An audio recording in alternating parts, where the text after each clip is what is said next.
Greetings, everyone. We are live again. Dynasty Mirror Search for Uhuru. Thank you so much for joining us, as we always do. Before we get started, guys, make sure you hit that like button. Again, make sure you hit that like button as you come into the chat room. We are approaching 100K subscribers. I have a special gift for a lucky one of you out of 100,000. We're gonna do like a raffle. I got to figure out how to do it, but we'll figure it out. I think they have like online raffles or something. Like you could do it digitally, but we'll figure it out. And when that day comes, we're gonna have a raffle, and you're gonna win a nice duffel bag. It's a nice snakeskin duffel bag from a black designer named Tomlini. I have like 3 of the bags. He gave me one, um, so I'm going to raffle that off to a lucky person, one of you, once we reach 100,000. Make sure you go to dynastymir.com. Again, please go to dynastymir.com while you're there. Join the email list and also check out the other brands under Dynasty Mirror. Patreon, become a monthly Patreon, patreon.com, search for Uhuru, so we can continue the great work, contribute, and then tour. It's about 2 months away. We're leaving April 20th out of Washington, D.C., headed to Salone. We're going to have a great time. For those who are interested in citizenship, I just did a show in regards to the Sierra Leone tour updates. So go to Monuments and Relics. They have the guidelines or the requirements that you need to apply for citizenship. So apply. So you have that opportunity as well. But citizenship, no citizenship, we're still going to have a great time in Sierra Leone. So again, go to dynastymir.com or search for Uhuru.com if you're interested in joining us in Sierra Leone. Without further ado, we have Brother Kweku on with us. Brother Kweku, go ahead and tell everybody who you are. And, yeah. Well, thanks for having me on. I'm a good brother to African people everywhere in the world. I live in the United States, but I love to travel among my people. So maybe I can even be in Sierra Leone in April if things work out. But if not, I'll be there in spirit. And I work in Pan-African circles, do Pan-African work, and in particular in the Americas, focus on work in Haiti, or Haiti, as some people pronounce it. Okay. Now, I plan on going to Haiti in July. Okay. It'll be hot. That's fine. I mean, more ways than one. Yeah, okay, I got you. Okay. And we're going to talk about that. That's actually what we're going to get into. But now there's some interesting things going on in Haiti that allegedly, correct me if I'm wrong, and I can tell you one thing right now. So, we thought that with a change with a new president, that certain things were going to change. But from my understanding, for example, I think like last week or a week before last, like 70 Haitians got deported back to Haiti. Yeah.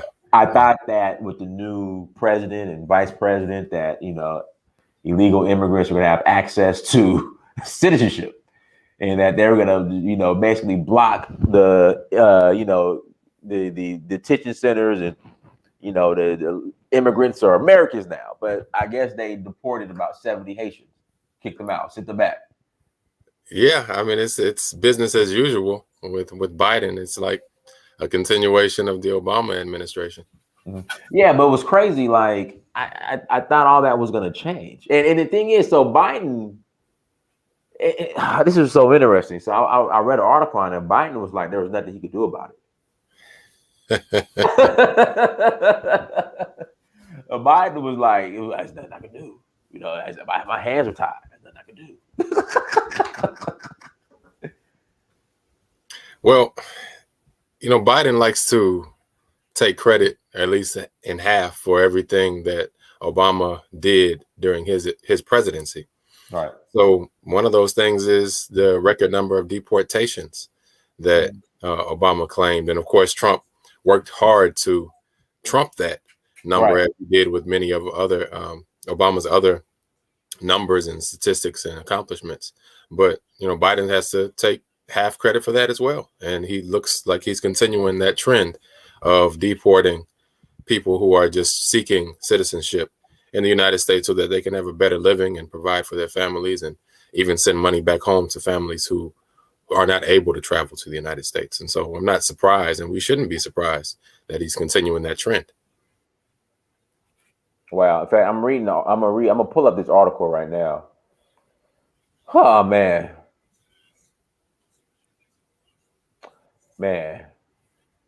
Well, so now they're saying that it was a breach of Biden's order, but I mean, come on now.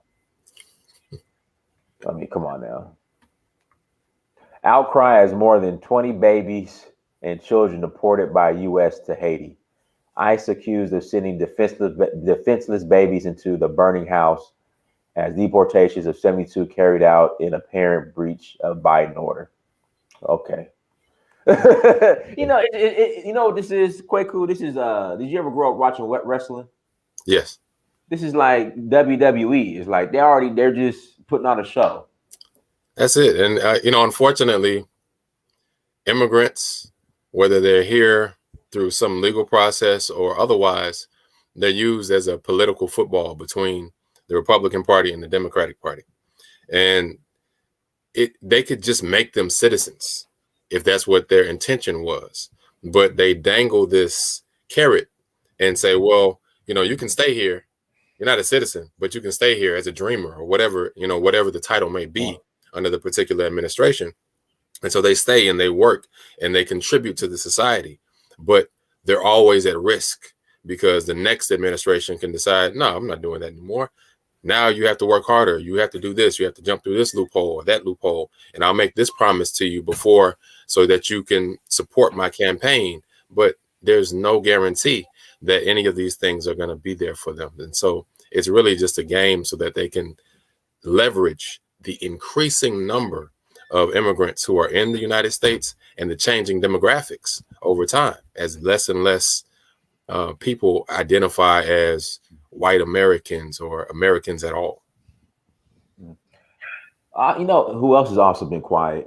The whole, ever since Biden's got elected, I thought people were going to rise up and bum rush Kentucky and Daniel Cameron and get justice for Breonna Taylor. Like that, they've been quiet. Pretty much all sectors of this Black Lives Matter movement and everything that was going on around it has been quiet since Biden got inaugurated. And it's like once again, it's another leveraging point. But the issue is those people who were sincere about this seem to have invested themselves in removing Trump from office as if he were the threat to Black lives. And obviously that's not the case because this was an issue before Trump became president of the United States. Right. So it's mind-blowing on one level that everything just ceased, as if now we can sit back and relax and people aren't still getting killed and people have not gotten justice like Breonna Taylor and others. All right, guys, hit that like button as you come to the chat room. Please hit that like button as you come to the chat room. So we have that. Then I guess Biden said there's nothing he could do about the student loans. I think the maximum is going to be 10,000. He said he ain't. In fact, he said that he's not 50,000. He said he forget it. Yeah. I mean, I'm not surprised about that either. It's just a way to get certain people excited. It's like, oh yeah, this might happen, so I'm going to vote for this person. When in fact they're not going to make that kind of a move to transform the economy in that way. It's just another carrot. And now he's in office. You can't do anything about it. You voted for him.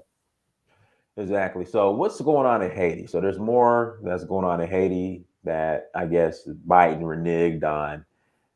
I don't know if he was in support of the current regime or wasn't, or was going to whatever Trump had going on as far as the support of the current regime, that he was going to reverse it, but he hasn't. Like what's going on in Haiti? So I didn't introduce myself in my capacity as an organizational representative in Haiti. I am the external relations coordinator for a socialist organization based in Haiti. Short name is COSA, Long name is Comité Citoyen Socialiste pour Sauver Haïti, which translates into English roughly as Socialist Citizens Working to Save Haiti. What's going on in Haiti is a people's resistance to oppression, just like we've seen in the United States at different periods of time, but they're dealing with it as an international proxy because the president that they have, the administration that they have and have had for the past decade now is illegitimate. Mm-hmm. And it is put in place by the United States government. So these people, this average brother and sister on the street in Haiti, who are just trying to get by, trying to make a living, are being robbed, and they recognize that they're being robbed on a daily basis. And so they've risen up and they've been in the streets resisting the police forces, resisting the military forces for over 2 years now.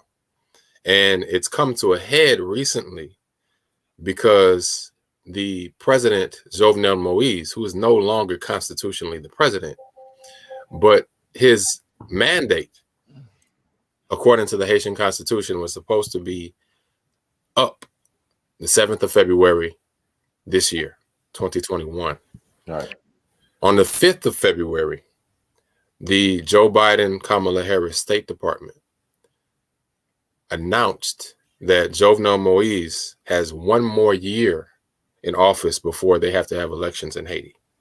And so that blew up the entire hope and aspiration that people had that this man who suspended elections in Haiti against the Constitution to the point where there were only 11 parliamentary representatives in the whole country. We're talking about a country of over 10 million citizens, and you've only got 11 representatives because the man didn't have elections. He refused to have elections. And so he's been ruling by decree since 2019. And now he's got another year because the United States said that he's got 1 more year until he has to have elections. And so now the people are continuing to fight and trying to adhere to the Haitian Constitution, which at this point demands that the highest judge in the land take over as a transitional president so that something can be put in place that represents everybody's interests. But Jovenel Moise is continuing to stay put with the military in the palace and continue on as if he is still president of Haiti. Mm. So what needs to be? Let's see. Your search for Rue, then BLM would be in real trouble. To Niger, Kweku, can we? To Niger is our Nigerian brother. I think is in the UK. He might be in Nigeria. Can you please explain to him that BLM was hijacked when it started in 2015? Yeah. So in real trouble. Like that organization is black faces, white corporate owned. Like, I mean, that's the thing. It wasn't even an organization. It was a hashtag. Yeah, And so it was a social media. It was a social media phenomenon. I remember in 2015 having conversations with some of the brothers and sisters who were really passionate about what was going on with Black Lives Matter. And I was sitting in a room and I was explaining to them, I was like, look, you don't have an organization. You don't even control the name Black Lives Matter. So if you don't make the moves to create an organization and control that name, somebody else is going to take it from you. And, they were going back and forth, and there was a lot of disagreement with that. A week later, there was a brother who took it over and incorporated something called with Black Lives Matter in the name. And he was working with city representatives, working with the police department that these people were fighting against and getting all this money.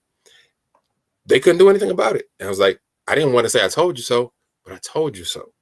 And ever since then, there's been just a growth of people doing that kind of a thing, just taking it and say, okay, I'm going to create something called Black Lives Matter, or just switch up the name a little bit. That's why we saw Movement for Black Lives and saw all these different organizations with BLM in it. Right. They were using it to funnel money. And of course, we saw during the last election cycle, all of this money coming from corporate America into Black Lives Matter, which Right. whatever that is. But we don't see the results of it in the community. And so Right. we know it was hijacked from the beginning. Right. Unfortunately, those people who were really passionate about it did not take heed that they needed to organize it. And so other people organized it for them and took all of the money, took all of the momentum. And now we're left with just another Democratic front for Joe Biden and Kamala Harris. And now we just have no sort of Black Lives Matter organization that actually represents the interests of the people. Right. And then the amount of, and see, the thing is, and when you question, like, okay, the amount of money that was raised, where's that being, how is that being circulated in the Black community? There's nothing to show for it. Exactly. There's no business that's been put up. There's no community center that's been put up. There is no institution or infrastructure that has been put up in the Black community by all of this money that has gone to Black Lives Matter, whatever manifestation of that organization. So somebody in the chat room says, what's going on in Haiti is where America is heading when crony capitalism reaches its height. Can you expand on that, Kweku? Like, since you're... Yeah, so thank you for that comment in regard to what will happen in the United States. You said will, like it's coming. It could happen. The potential is there. It's just a matter of the consciousness of the people needing to be brought to that level. The material requirements are there, especially now during COVID, where people are really struggling economically and financially and trying to figure this whole thing out and realizing that capitalism does not provide for the masses. It provides for the masters. And so the masses, if they don't rise up and take over the means of production, then you're just going to wait for the masters to give you what they choose to give you. And they're going to say, here, we'll give you something, but you got to take this vaccine first.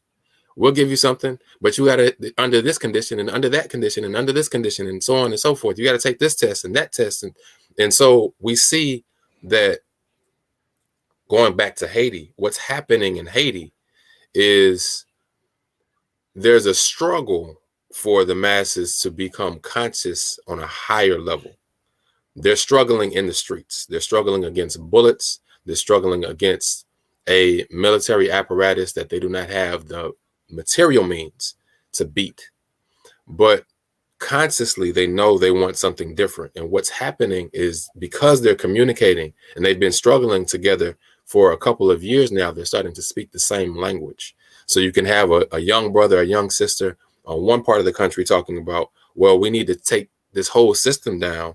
And I'm anti-America because I recognize that it's not just an issue of a bad person in the palace.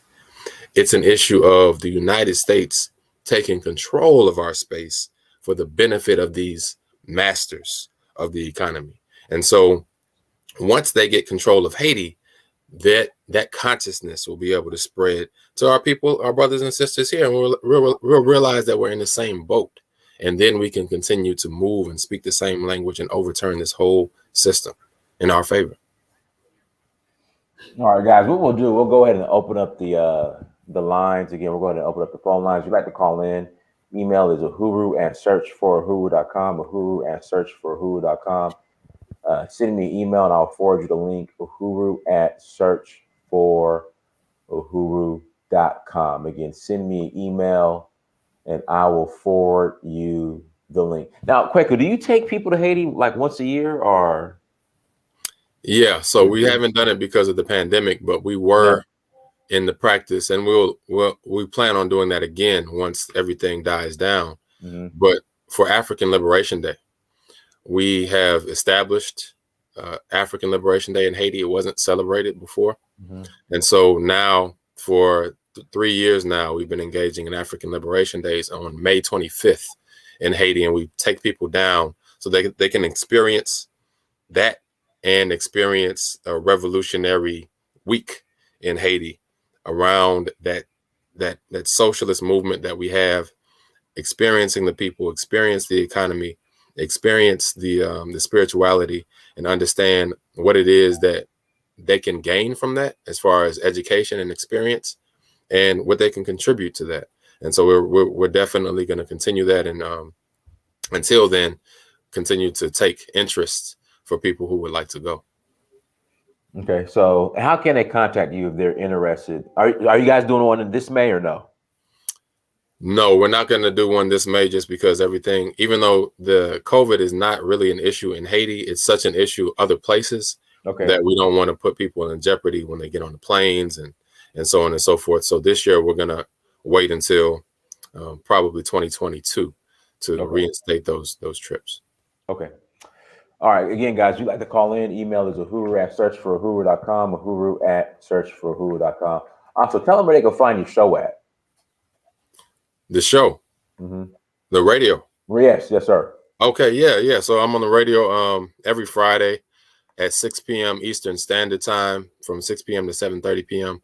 That radio station, if you're in the Atlanta area or in Georgia in the United States of America, then that's 89.3 FM.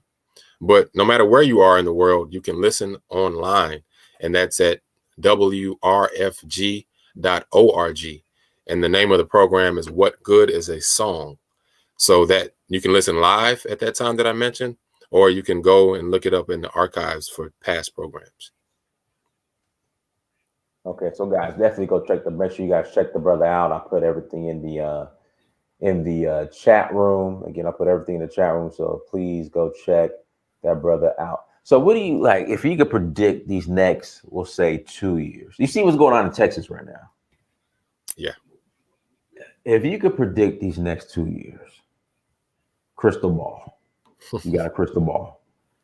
What do you predict as far as America? What do you see happening? How do you think it's going to turn out? Like, what are your thoughts? As far as America is concerned in the next 2 years? Yeah. I think, considering they did what they did with Trump, which was a lot of show. Right. There's going to be that push behind those Trumpsters, and that movement is not over yet. Oh yeah, no. Whether or not he's going to run for president or continue his rallies, I don't know. I imagine that he's going to have his pull among those people who support him, and they're going to make a lot of noise in the next 2 years as the election year, the midterm elections happen. I think in the next 2 years we'll see how that looks and see how that influences new candidates and some old candidates and that may be replaced. But also, I foresee that this technological shift that we've already been experiencing as a reaction will start to be institutionalized in a way that will transform the economy for the foreseeable future. Unfortunately, there are going to be a lot of our brothers and sisters who are left behind because we're not skilled in those technological fields. We're not experienced in those technological fields. We don't have the people to bring us up and to mentor us and apprentice us. And so the unemployment rate, the poverty rate, all of these things will be exacerbated. Now it's going to be an issue whether or not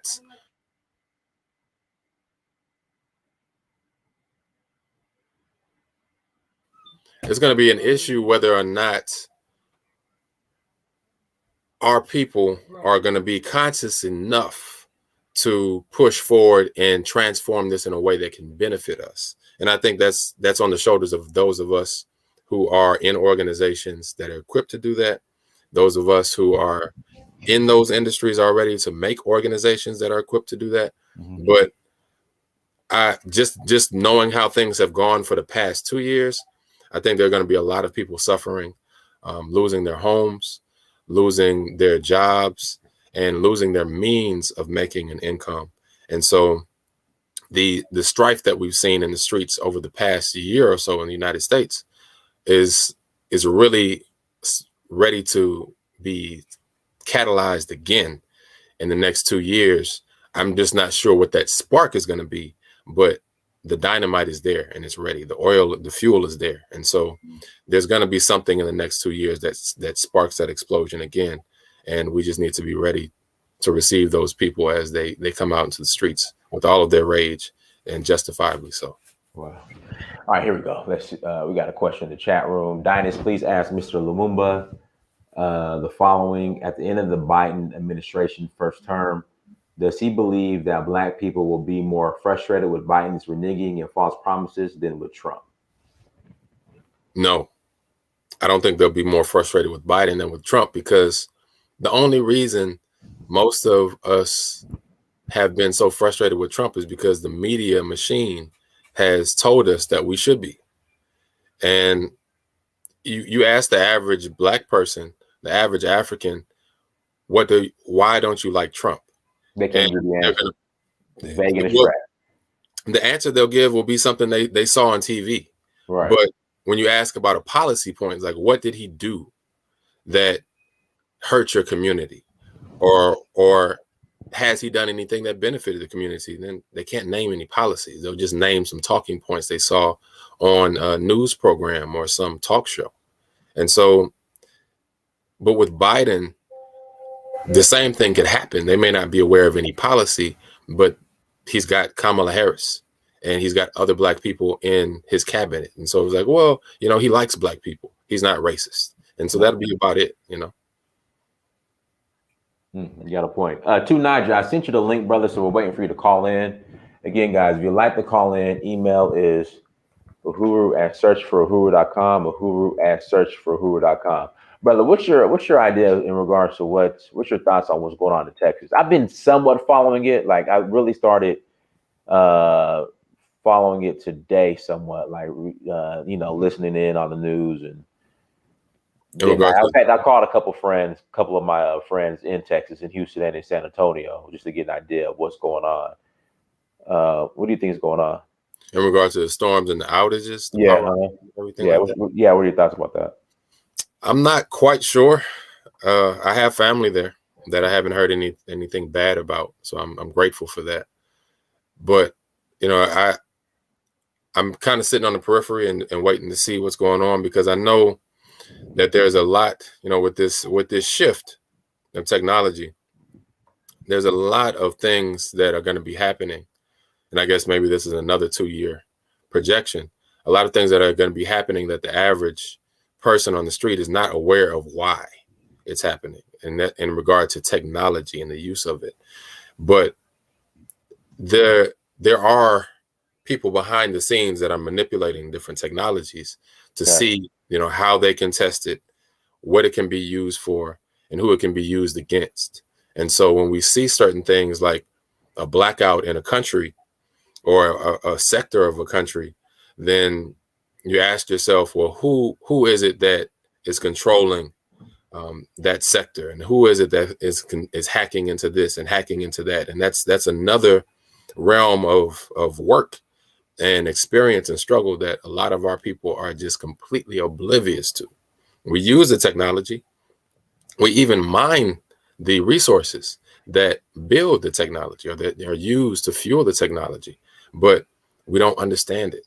And we're not tooled to manipulate it in the ways that we should be. And so we'll be in the dark for the most part in regard to these blackouts, in regard to these things with how cell phones and other things are used against our interests. So we'll just be completely in the dark in a similar way that we are to what's going on in Texas. Tunaja, go ahead. Tunaja, you got to unmute yourself. Hello. Yeah, thanks for having me. Sorry about that. No problem. Yeah, this is an interesting topic. Because I think Trump is just Biden has just been in office for a very long time. So, but that said, I get the idea behind the suspicion that people have that he's not going to do anything, or he's not going to do what he says he's going to do. He's already. Oh no, tonight he's already doing stuff. But not for us. Adversely against us, yeah. Okay, so my take from it is that let's give him maybe some time before we see what. Because I think if you give him a year, he has not made any move. Because within 2 years, there's going to be an election coming up. So if he hasn't made any move by that time, because the configuration of the Senate and the Congress will change. He's already making moves. Yeah, but the Haitian one, they said it was against his order, so we don't know. We don't know what. That they were obeying what he wanted them to do when they deported the Haitians. See, but this is my thing. This is my thing too, Nigel. If this was Donald Trump, it would have been a definite. He did it, and we're already making excuses for Biden already. Oh no! See, I'm not making excuses. But if he said he signed it, I would be outraged. But we know America is crazy. But tonight, Biden already came out and said that if African countries, including Nigeria, do not accept LGBTQ, I guess, protocols or whatever you want to call it, he's going to stop giving them aid. You see, that I'm against. And that's something that the black community has to stop him from doing. But the thing about Niger, it's just, it was crazy. All of these black immigrants here in America, African immigrants that supported Biden, they're quiet as hell. And they're quiet as hell about this Haitian thing. And it's shocking. Where's, like we said at the beginning of the show, we have Breonna Taylor, George Floyd, black folks was going to rise up. They was going to march to Kentucky, physically remove Daniel Cameron, get justice for Breonna Taylor. Ever since Kamala and Biden got into office, nothing. Completely quiet. It's a terrible, terrible thing. What I think is that we should not feel sorry for ourselves, because the way politics works is that the Republican Party never accepted Trump. They were forced to accept Trump by the people. If we don't force Biden to do what we want, he's not going to do it.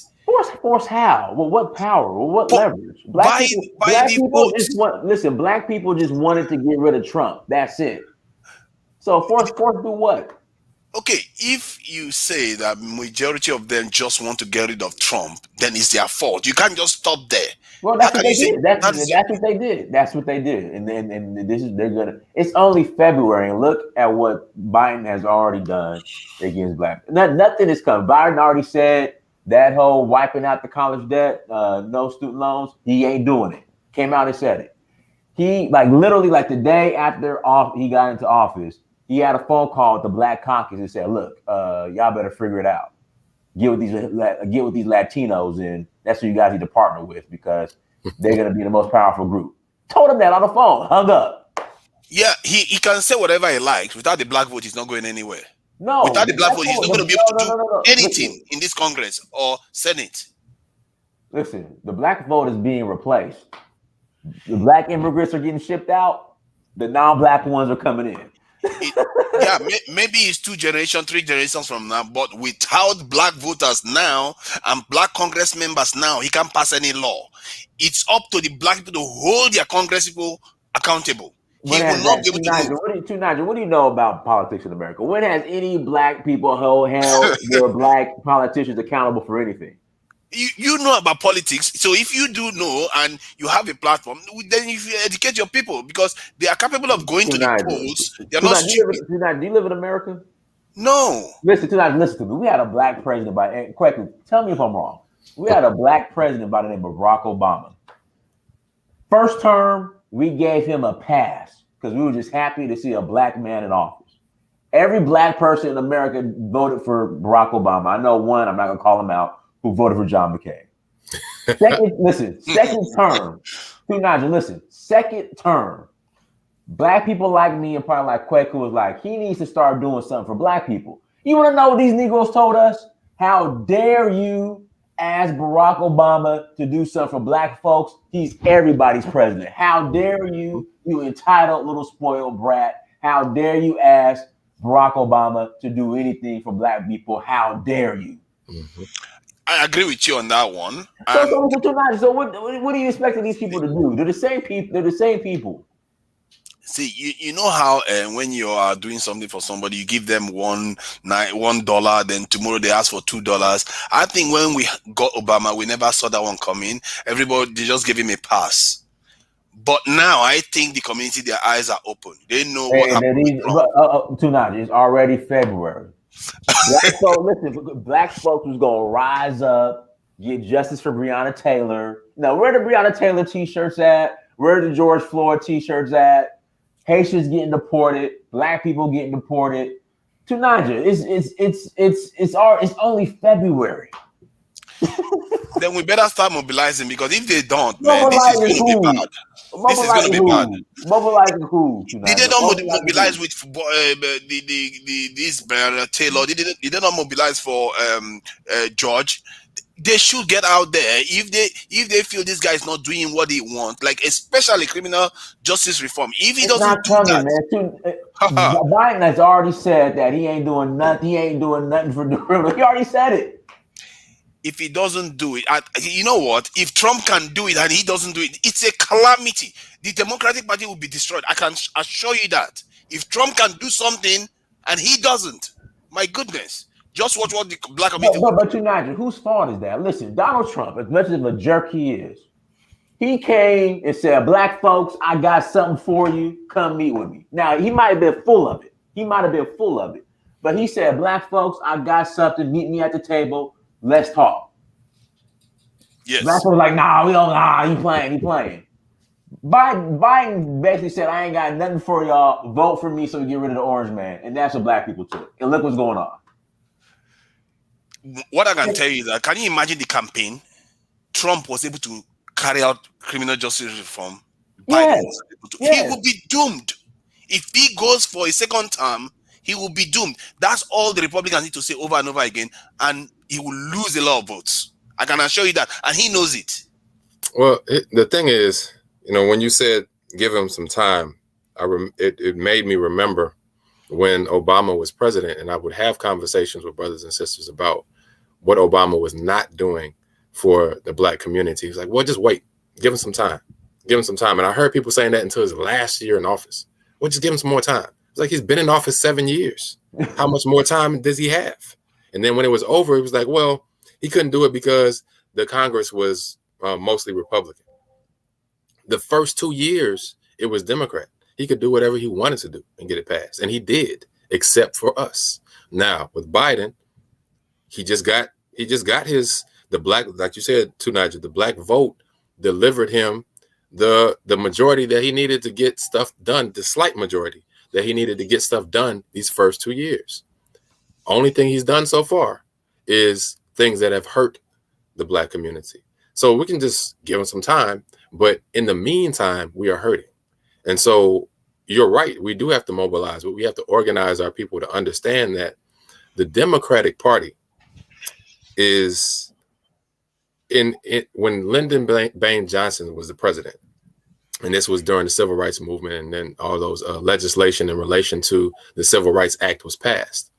He said, if we do this, we've got these Negroes votes for how many years? How many years he said? For another 60 years. Yeah, that's what he said. More. That's what he said. We've got them for another 60 to 100 years. With Obama, which is not a coincidence, because even JFK, when JFK was asked about whether or not the country was ready for a black president, he said in about 63 years or so. About 63 years later, Barack Obama come up, and now we have a black president. And with him, the Democratic Party is set. Black people are set with the Democratic Party for the most part for another generation at least, because of Barack Obama. And so we have to organize our people to see and understand how they're manipulating us and our vote, so that we can start to work according to our interests and not the interests of the Democratic Party, which most of our people are not members of the party. So they actually don't have any say except to vote for a candidate. They're not members of the party. So they don't control policy of the party and who gets to do what within the party. They just on the periphery voting whenever the party presents somebody to them. They have less than 2 years. This is another thing. The Black Caucus spent 4 years on this. We're going to impeach Trump and kick him out of office campaign. They had 2 opportunities and lost 2 times. Was a total waste of time, really. I didn't know why they were bothering with that. This is what we're dealing with too, Nigel. This is what we're doing. And again, you know, I might lose subscribers, but again, Donald Trump is a jerk. He's a prick. But like Kweku said, if you ask any black person, how has Donald Trump negatively impacted you outside of his attitude, they can't give you a reason. But again, Donald Trump came to black people and said, black folks, look, this is what I got for you guys. You have nothing to lose. What's up? Come to the table. Let's talk. I think the reason why they don't like Trump is because he hates Obama and black people like I mean, Obama. we got to get over that. Obama don't like black people. Obama but black people like him. That's the problem. Black people like him, and this guy hates him. So listen, Obama cannot stand the black community. It's so obvious he can't. It's so obvious. To Niger. So during during the George Floyd like protests in the NBA, right? NBA players they went on strike, right? Listen to this, to Niger. This is what we're dealing with here. NBA players went on strike. Said, you know what? We're gonna protest the killing of George Floyd. We're not playing to something is done. Guess who tells them to go back and play? Man, don't tell me it's Obama. Guess who tells them to go back and play? See. Obama, people give Obama a pass. No, Tunaja. Guess who tells them? Guess who makes the phone call? Go back and play ball. Yeah, I did. That's kind of Obama. I want you to say his name. Obama.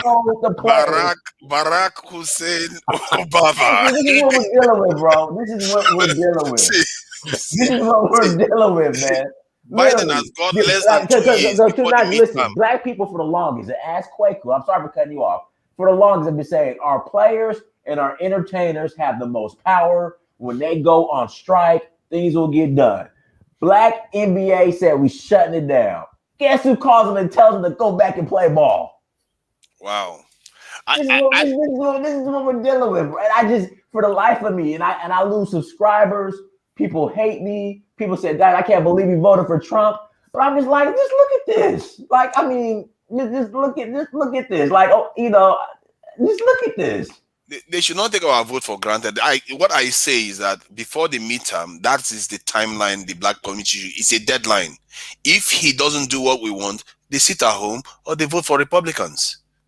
Because I believe that the people that voted for Republicans this time have sent a strong message, telling the Democratic Party that their vote is not there they can't take it for granted. Quite a lot of men voted for Trump, actually. Black men actually voted for Trump. And they see it happening. The trend is happening. Can you imagine, before midterm, this guy hasn't passed justice reform? My goodness, he's going to have to. And I believe the black community should not support him at all.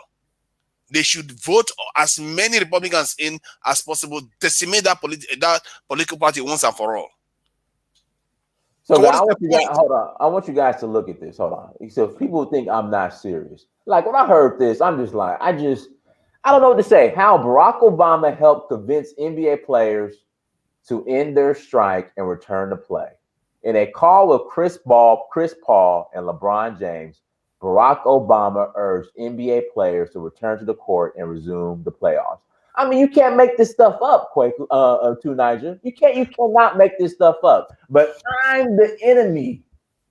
Like, I'm the enemy. I say, hey, guys, look, if you just look at the facts, again, if you look at the facts, outside of Trump being a loudmouth prick, you cannot tell me how this other option is a better option. And people hated me. They got mad. I lost friends. I lost family. But I'm just like, dude, look at this. How Barack, listen, we just thought we finally got these athletes and these entertainers to listen. They're going on strike. Who comes and tells them to go back and play? Barack Obama. Yeah, I think Barack Obama is a Machiavellian. I think the way he behaves is that it's not always obvious. I don't know why he does what he does half of the time. But one thing I know is that we have voted for this Biden, and they should hold him accountable. It's that simple. To Niger, bro, they're not. You mean Americans are not going to hold him accountable? Black America is not going to hold him accountable. No, they got what they wanted already. So they want to get rid of the orange man. Yeah, that's it's it. Done. It's They done. better It's not. over. What are you two Nigel? They got rid of the orange man. Oh Bro. my God. It's done. Okay, It's done. see. If that happens, I'm telling you, man, I will owe you a serious apology because it will be a total disgrace. Because if you can influence the trajectory of a primary election for the Democratic Party and get this guy elected, then go ahead and get 2 senators for him. Literally gave him all the tools he needed to do what he want, and he doesn't do it in 2 years. That midterm that is coming, they should send a serious message to him, because just don't vote at all. There's no point. What is Tonight, the point? It's useless. it's over. It's tonight. It's over. It's over tonight.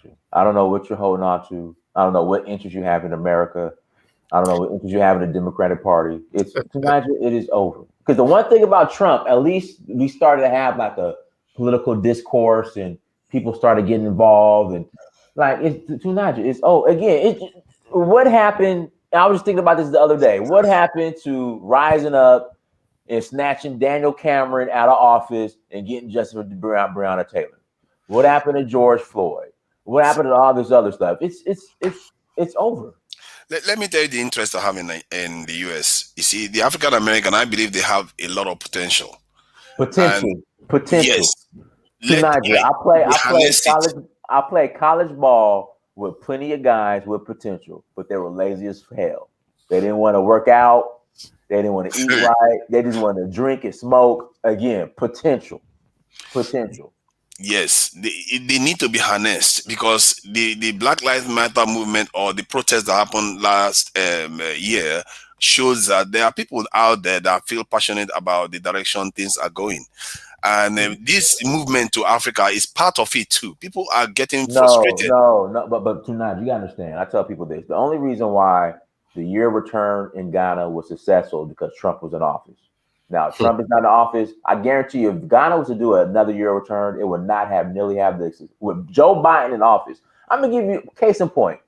The singer Tyrese. Tyrese, before the election, posted a picture, I think, of him and Winnie Mandela. And he was like, yeah, man, if Trump gets reelected, I might really have to consider going to Africa, man. Like, really have to consider it, man. See, if Biden doesn't do anything, I'm telling you, man, I would look forward to come to the US and campaign against him in 2 years' time. No, literally, I would feel that personal about it, because this is terrible. How can the community literally put you into make you the front runner for the Democratic Party to become president? Then they voted you in, then got you 2 senators. What else do you want? Well, come on over now. Why wait? No, 2 years. You see, Why 2 years. 2 years It's useless now. You're stalling too much. You're stalling. Like 2 years. You're stalling, man. It's over. It's over. You're stalling. Okay, here we go. H1B1 visas, I think it's called. So they're like, Kamala's already said she's letting the whole Indian crew come in, get all these tech jobs. Mm-hmm. They're kicking the black immigrants out. Mm-hmm. I mean, it's over. It's over. It's over. It's up to us to move out from. See, we have to pick ourselves up. We can't say it's over. We give up. I think there's an element of conditioning actually in the community, that we feel that we are powerless. We can't do anything. No, we are powerful. We have demonstrated it, and we should hold this. Okay, tonight, when you say we're powerful, when's the last time we, as a people here in America, have demonstrated that power? By putting Biden in. Oh my God! Well, Trump will still be in office. Trump will still be in office if they didn't vote him in. That is power. They kicked Trump, that is so powerful, out of office. The issue to Naja is we have to keep in mind that they're still asking themselves the question, what do we do with the African? The same question they asked after the Civil War, when they had all these Africans in the United States. It was like, okay, now they're not slaves anymore. What do we do with them? They've continually asked themselves that question, and they're asking themselves that question in the 21st century. What do we do with them? And Dinas gave a great example of what they're doing. They're replacing us. It's like, okay, they're not our slaves anymore, but we have to keep them in a particular position. And we had our little Reconstruction era that lasted for a decade, and then they upended that. It's like, no, we can't let them take our place. And so Jim Crow came in. What do we do with the African in the 60s and the 70s? And now here we are in the 21st century with these tech jobs, with this fourth industrial revolution that they are not preparing us for. They're preparing other people for it. They're bringing other immigrants in, making sure that they have the training overseas, then can come over here and do the work because they can leverage them with the visas. But those of us who have been here for hundreds of years, they're not preparing us. They don't want us to be the ones to rise up for it. They don't want us to replace them. And so that's what they're doing. It's plain sight, but we just don't want to see it. It's plain sight. And we shouldn't care what they want. This is plain. All this is plain sight. But the excuses I hear from our people, it's just like, oh my God, man! Like, oh my goodness, it's over. It's in plain sight. I'll give you a prime example. Here in Atlanta, Kweku will tell you, they're building this. Like Microsoft is moving their another. I don't say headquarters. Like Microsoft they're doing something here, like a campus or something. Those jobs aren't going to go to me and you. They're going to bring their people in for those jobs here in Atlanta. Atlanta is over. Niger, it's over. See, please. Whenever I speak to African Americans, you get this type of response where they feel like they are completely powerless. And I think some element of it is true, but there is another element of it, I believe there is conditioning going on, whereby they don't believe anything because they've experienced so much disappointment. See, Diners, let me ask you this. What has the Jewish community got that the Black community doesn't have? They're united. Actually, they are not. Many of them vote for Democratic Party, even if the Democratic Party is against some of the things going on in Israel. They are not. The Jews are divided. The only thing they have is that they understand power because they've been with white people a lot for 2,000 years. They understand power. They know how it works. They even they destroyed the British hotel in the 1940s. That's the largest terrorist attack against British interests in the Middle East. Israelis did that, but today they are allies. Why do you think? Because they felt that they were under attack. They had to fight for themselves. They've got their own nation now. Their own nation has got a nuclear capability. They are the most powerful country in the Middle East today. And the US gives them billions of dollars, gives them ammunition, and says, "Thank you, sir. Thank you, sir." They come to, the Prime Minister of Israel comes to the US Congress and makes a speech, and the House of Congress, they stand up. Why do you think they're able to pull that off? They've got less people in the US. African Americans are 40 million people strong. They've got a whole continent. But you're talking to two African Americans in America. We've had these conversations. We know the numbers. We know the facts. To Niger, it's over. We know the numbers. We know the facts. We know it all. It's in 2 years' time, if this guy doesn't do anything, believe me, I'll be with you. I'll be on your side. You need to come today. You need to come today. I'm not exactly a citizen that can just tell Americans what to do. Americans, they know their power. I know that they've gone out to vote. They went out and voted in numbers this time. And I believe if this guy, Jesus, if he doesn't do anything in 2 years' time, he's gone. They went and voted against their own interests. That's the problem. They went and voted in mass against their own best interest. Diners, I think you support the Republican Party. You know what you just tell them? And people know this election I voted for Trump. See, what you just tell them to do in 2 years' time, if this guy I'm done. I'll never vote again. Listen. I've only voted twice in my life. I voted for Obama the first time, and I voted for Trump. I'm done. To Niger, I am done. I'm a citizen in 2 countries in Africa. I'm done. Yeah. I'm done. You will have people supporting you then. That's my point, is that you will have African Americans supporting you then. All you have to tell them is that Trump won criminal justice reform. Democrats, nothing. But they know that Biden has been in office for 47 years and has done nothing. Like, what do you need? he's he's in power now. That's the big difference. He's the president now, and he's got the Senate and he's got this in the Congress. If he doesn't do anything now, he will never do it again. And to Naja, I wanted to go back to your question about the Jews and the Black community. There are a lot of differences. Number one, they know their interests. You said they're divided. They don't agree on everything, but that's normal. But that's not the same as being divided. They are united around what their interests are, and they organize around their interests. Compared to a lot of African people in the United States, they're united around their culture.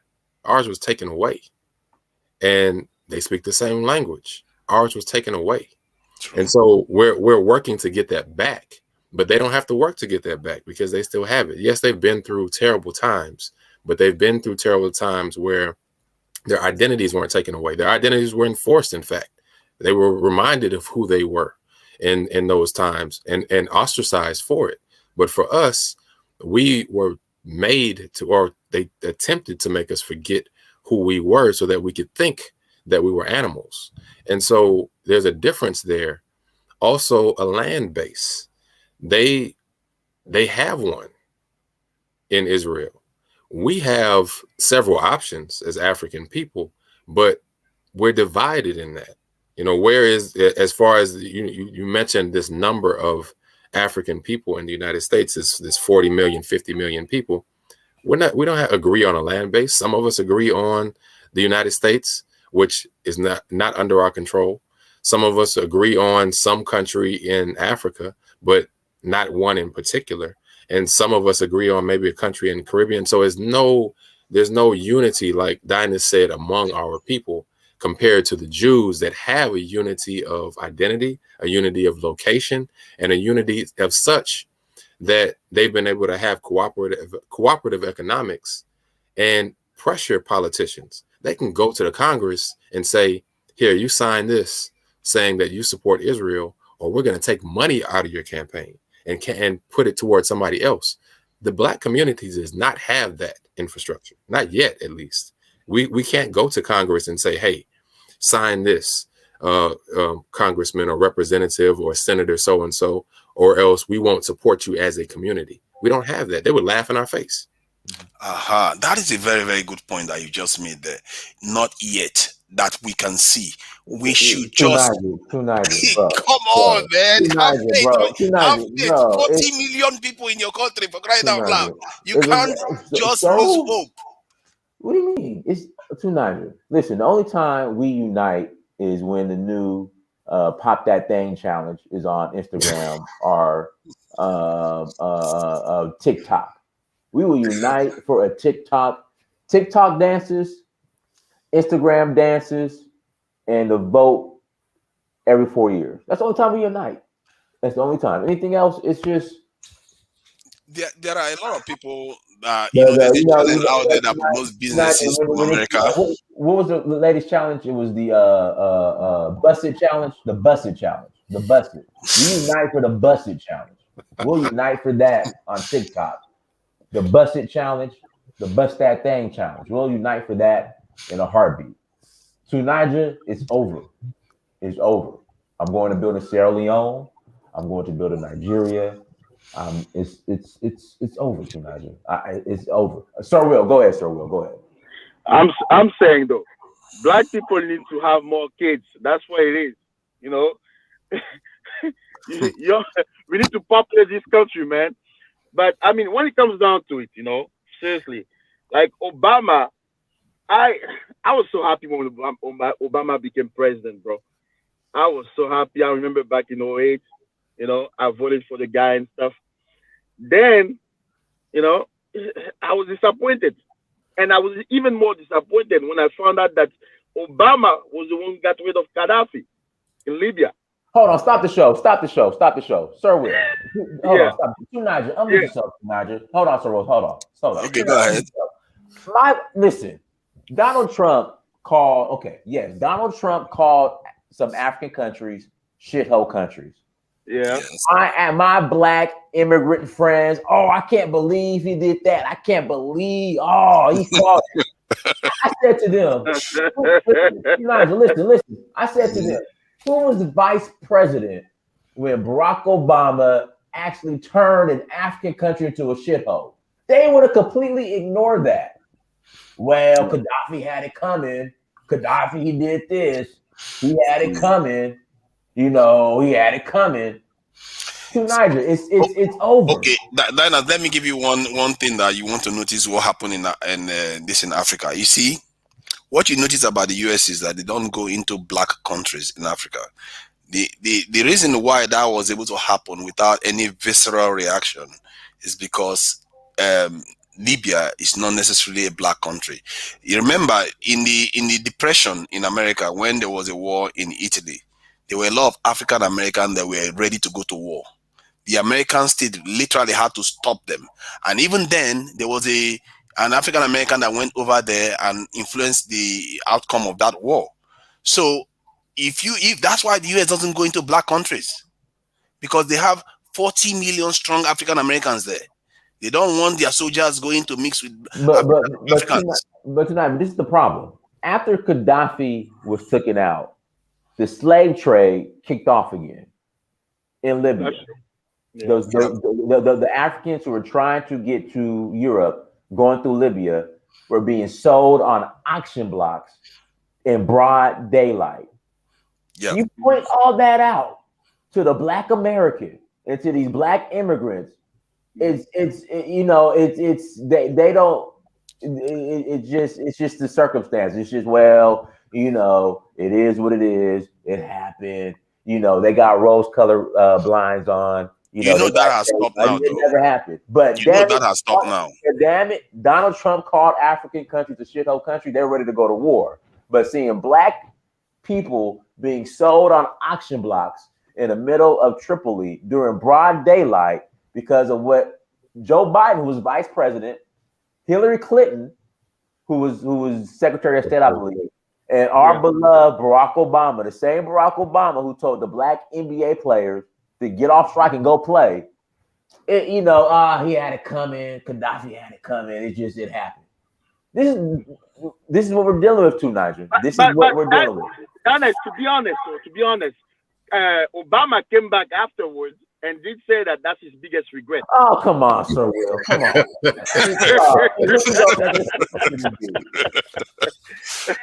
I think that one, I don't buy that one. Come on, man. Come on. It's just, come on. Okay, about Libya, about Libya, he did say it was his biggest regret. Yeah, he did say that. He did say that. I remember him saying that. Yeah, but come on, man.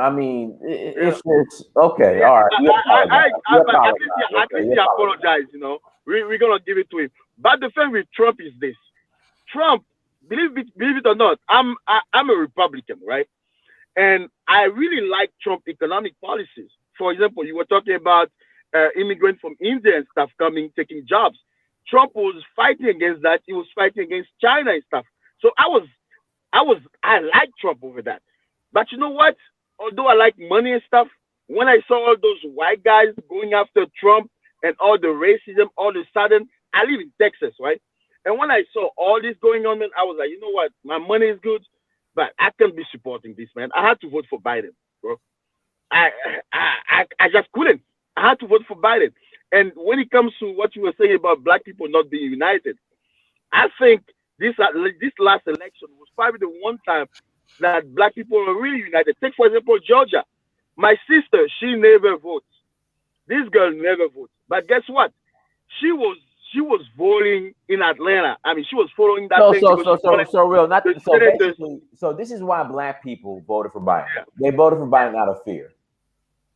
True. I agree. I don't. Out of fear. Okay. Niners, you know what I can use to dispute that? You know what I can use to dispute that? They got Trump out of office, but they still made the effort to get the other two senators. They didn't have to do that. Yeah, thanks to Georgia, man. Georgia came through, man. So they really want something done. It's not just getting Trump out of office. These people wanted something done. They came out again to vote for the senators to go get in there. That's because they were told that's what Biden needed. It wasn't. There was no particular policy point. I mean, Warnock. So in other words, we're voting for Biden, not only getting rid of Trump. I'm just trying to answer that point. That's true, but not based on any particular interest for our people. Yeah, that's true. That's true. Just but giving Biden what he wants, but not the thing is, when it comes down Biden, to it, but it better be for our interest, because if it's not for our interest, believe in me, that's the end for me with the Democratic Party. For me, Tonight, what do you? I mean, dude, like, it's already February, and look at what the Democratic Party's doing. It's already February. It took you a while to get to where you got to. Give me my time. I said, give me 2 years. Bro, it's the less of two evil. It's the less of two evil. How? Those people came into power. Sir Will, where are you from? Where are you from, Sir Will, originally? Oh, I'm from the Ivory Coast, but I live in Texas. Okay, from Cote d'Ivoire. Okay, so Biden already said, look, if you don't allow men to walk around Abidjan in dresses, we're gonna put you in sections against you. Oh, wait, say it again. I didn't hear you. Joe Biden, let me pull it up. Joe Biden has already said that African countries, if you don't allow pretty much to be less harsh on LGBTQ laws, we're going to put sanctions against you. Oh, well, you know what? There's one thing that African countries really don't compromise on, and that's when it comes to that thing. I don't want to say the word. This is my problem. But this is the problem, sir. This is the problem. Okay, I'm for rights for everyone, but they wouldn't dare do that. They would not dare threaten Saudi Arabia or any of these other Middle East countries who have worse, I would say, crimes against the LGBTQ community. They would not dare step foot in the Middle East and say, "Look, Middle Easterns, if you guys don't allow these men to wear dresses, we're taking on." This is, you see, that's a very, very solid point, because Saudi Arabia is one of the best friends of the US right now, and they are some of the most horrendous this in terms of LGBT rights. So you see, this is the thing. You can't expect these guys to do what you want just because you voted for them. You also have to threaten them. Let them know that if they don't do it, they're not going to have the money. They're not going to have the votes. Tonight, you're acting like we don't know this already. Tonight, you're acting like we haven't had these conversations with Black people. Again, in 2012, people like me, people like Kweku, hey, we need to demand Barack Obama to do something for Black people. Black people were ready to attack you.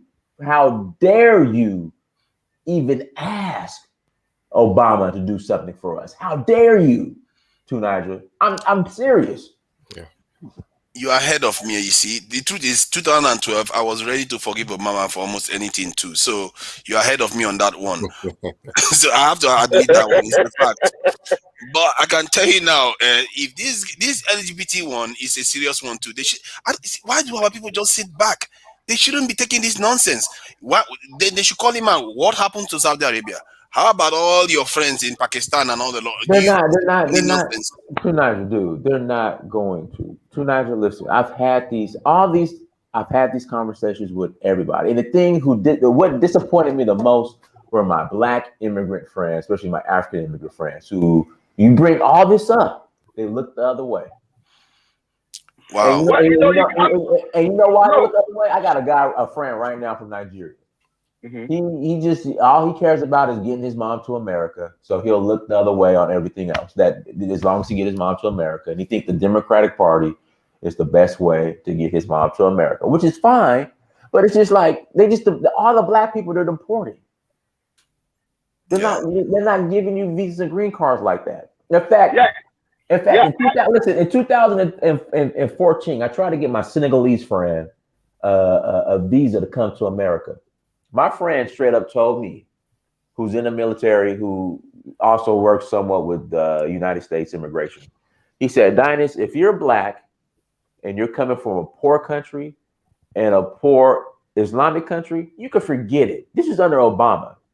But for some reason, we attach all this to Trump. Mm-hmm. This is his exact words. If you're Black, you're coming from a poor African country, in a poor African Muslim country, you can forget it.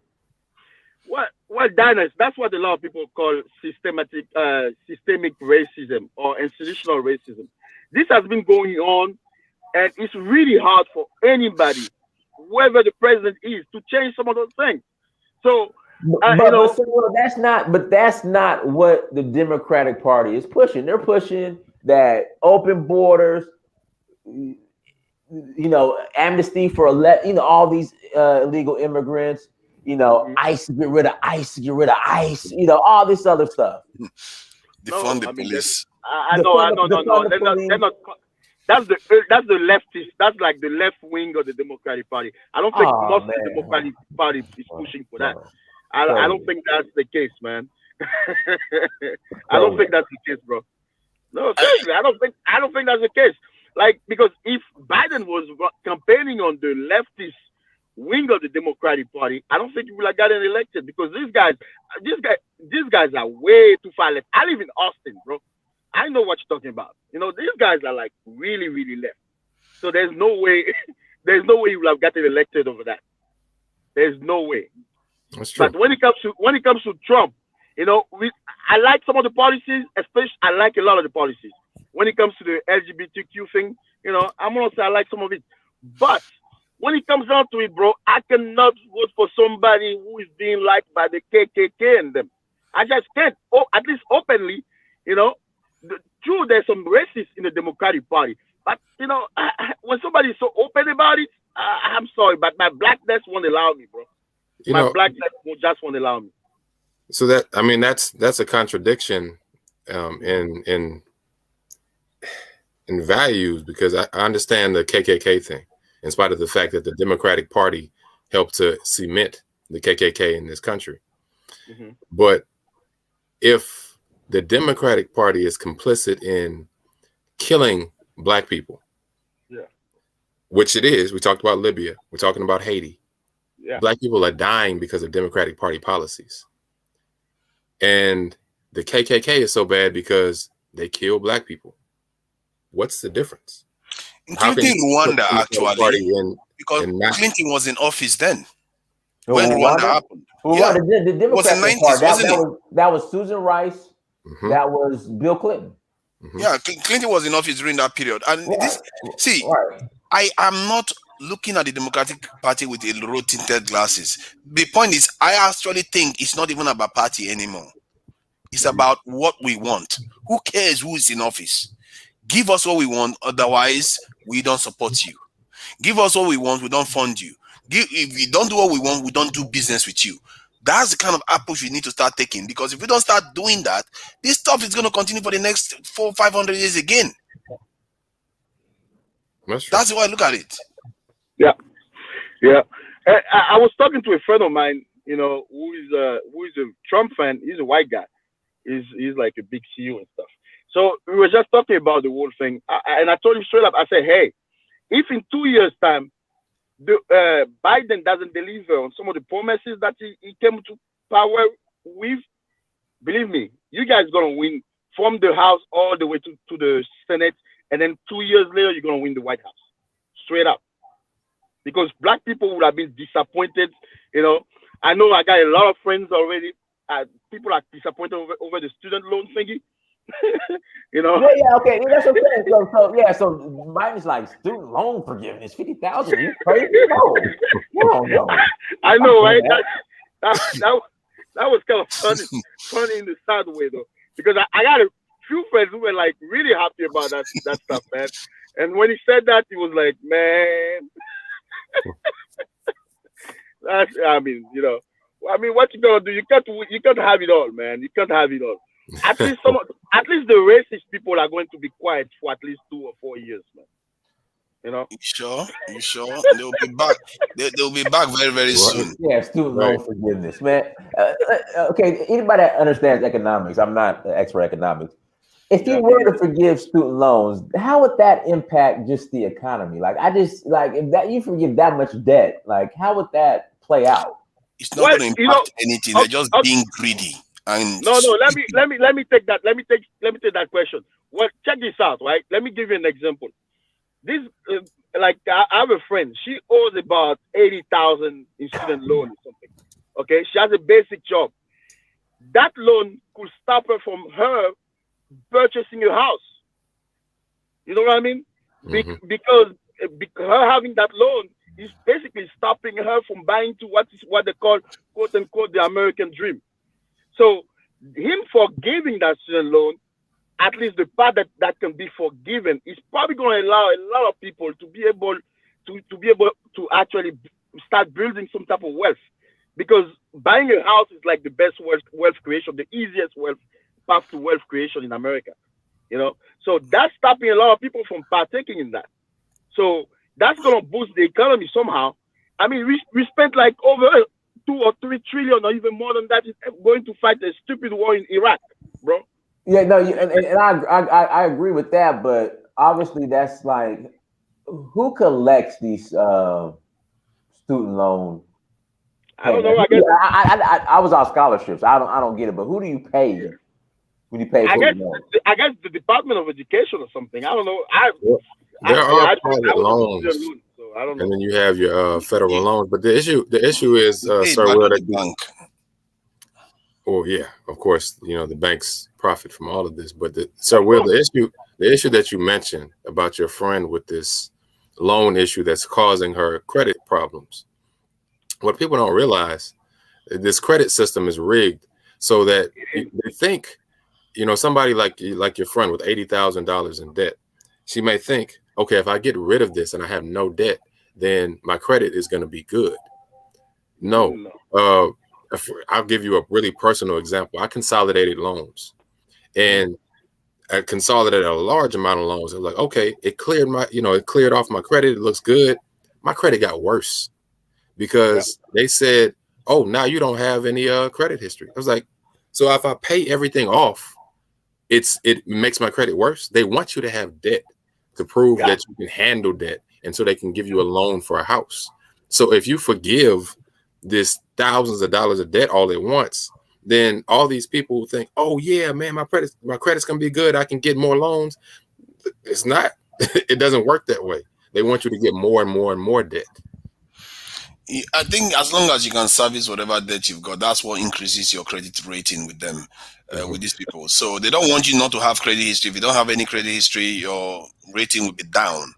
But if you can show that you are paying your bills regularly every month, that's how it rises. That said, they spend going to how many trillions on COVID-19 alone. So if they wanted to forgive student debt, they can do it. Of They course. just want to do it. Anything that the poor man benefits from is very hard to pass that And on. Diners and I, we've been lucky to go to school. We're lucky not to have student loans. But a lot of my friends, Africans or African Americans, have been able to go to college thanks to student loan. So this one issue could possibly lift bunch of black people out of poverty.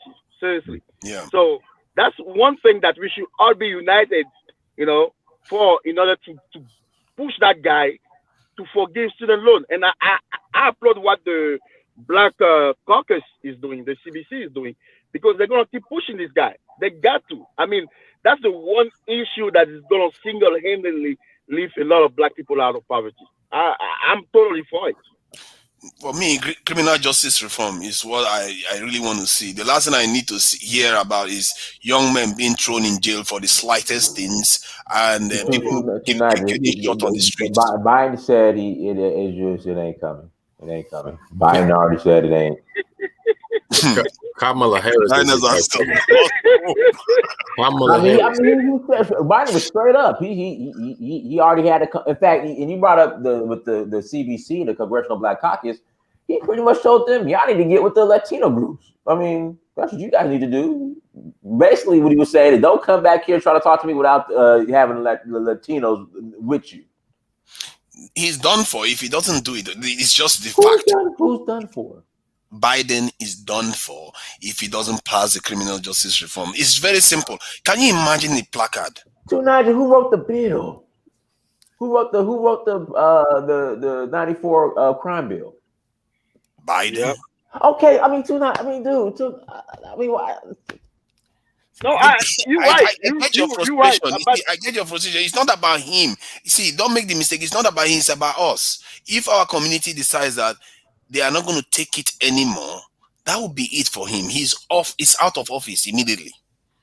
He will be out of office maybe even before his term ends if his government collapses completely, if he doesn't win anything during the second and the midterm. And if the Black Caucus is pushing him now for the student loan, as they said, as a matter of fact, I think they should be pushing more for criminal justice reform.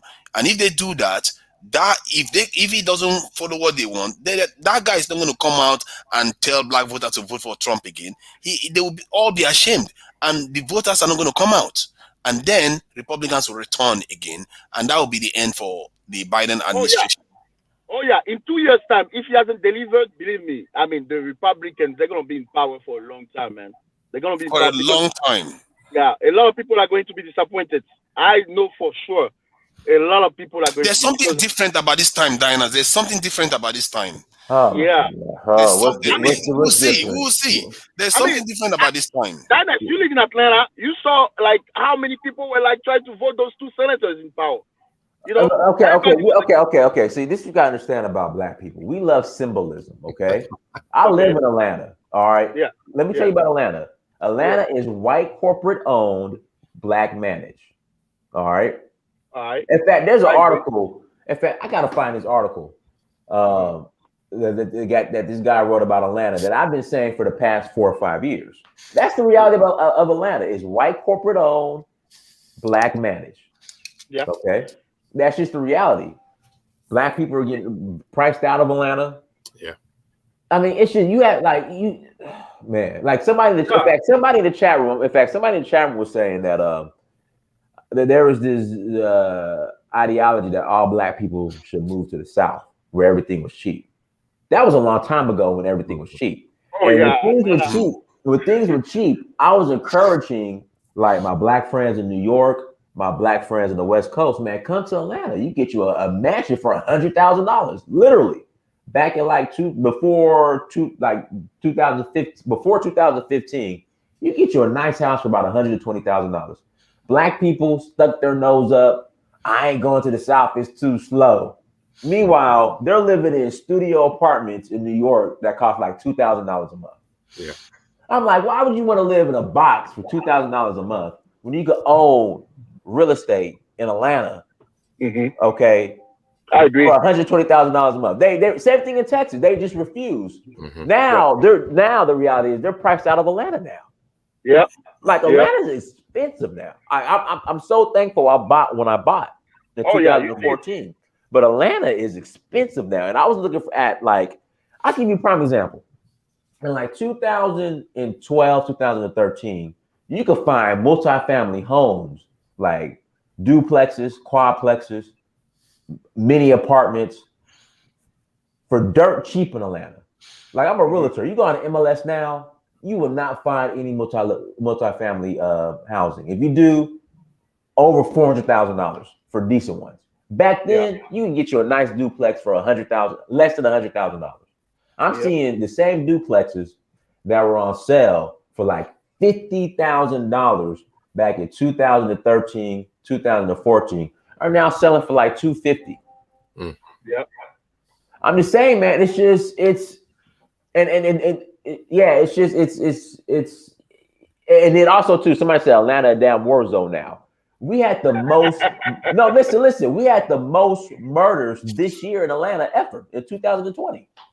Mm-hmm. Yeah, the South Side is pretty bad. But you know what? We turned the state blue. You can't. Atlanta, the murder rate is out of control. We're priced out, but we turned the state blue. Yeah. Well, it's the less of two evil. You know what I'm saying? Come on, man. Jesus Christ, man. How is it lesser?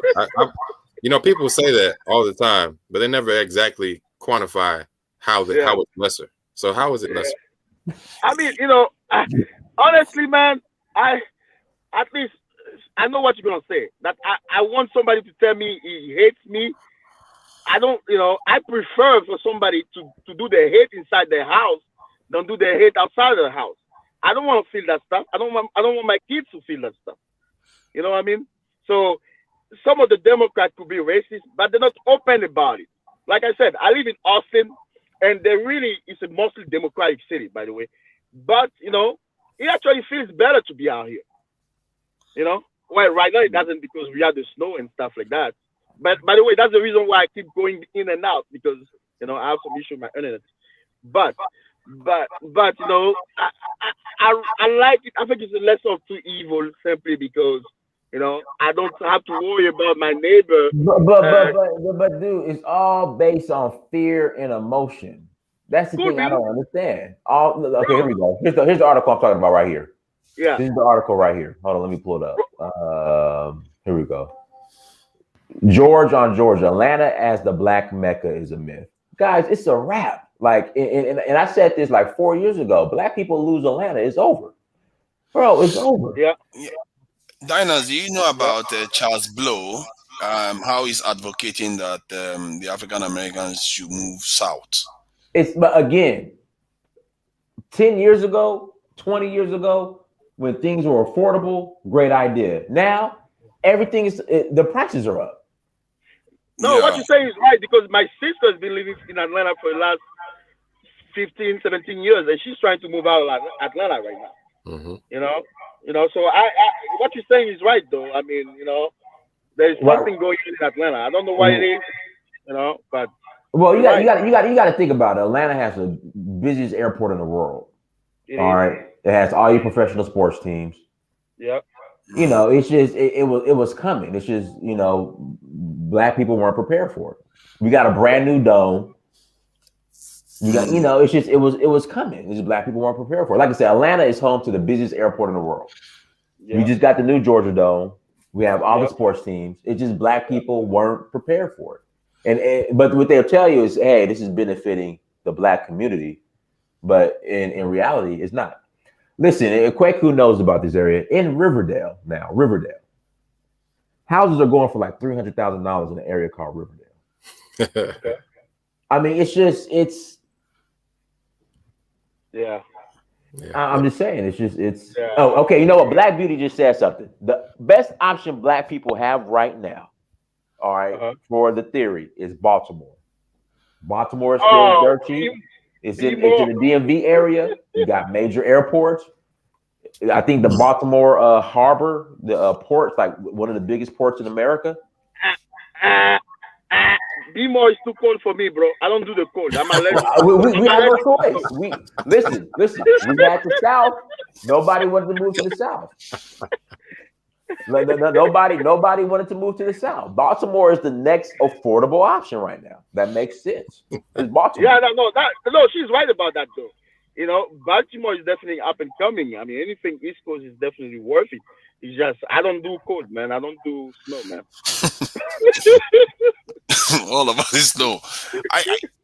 From my point of view, I believe that wherever the African American community they are living right now, you will start noticing some sense of prosperity. I see, Diners. I know you are a little bit, downbeat about what is been going on in America, but I think I can see an uptick.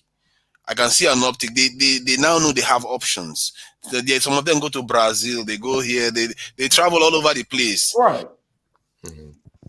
They know they have options now, and I think they will start doing better and better. It's not by accident that the Atlanta is doing so well, and it rose and became so expensive because sooner or later we'll start getting our act together. There's something about these times that I find unique. I've never had conversation with African Americans since I was growing up, but suddenly, within how many years ago, it's like all these things just started happening so quickly. It's a shame this lockdown happened, but I just feel there's something different about this time. You've got Diners has got 2 citizenships in Africa, for crying out loud. Niger, thanks for saying that, because here's what's going on and what people are not seeing about this entire movement is that whether we like it or not, African Americans moving to Africa are impacting the African Union. They are impacting the way the whole the whole idea about Pan-Africanism, the whole idea about Africa uniting. Because guess what? You're gonna get some African Americans who feel more comfortable in the Gambia. Some feel more comfortable in Ghana. Some feel more comfortable in Niger. Some feel more comfortable in Kenya, Tanzania. And guess what? They're all gonna start pushing the local environment to link up, and eventually that's gonna bring Africa together. So that's why I'm all like for this movement going on, and I'm really loving it. Honestly, I'm really loving it.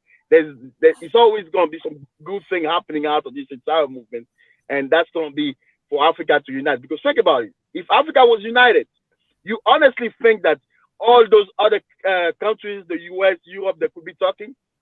Think about it for a second. Even when it comes to an army, think about an African army. Think about how powerful we will be. Think about an African economy. Think about corruption. There's no way those multinationals will be able to come to Africa and then run the game on those micro states. That's how I call them, micro states. They're not going to be able to run the game because now you got to deal with 54 different countries or 54 different government or one united. It's going to be difficult to corrupt all those people all together. So that's why they're trying to get us to not be united. And the fact that African Americans are now being interested by the continent is a great thing, because that's going to push the like our brothers who are over there to get off their behind and then walk more toward Pan-Africanism. Of course, there's going to be some type of tension coming up and things like that. But at the end of the day, I think that's going to impact it.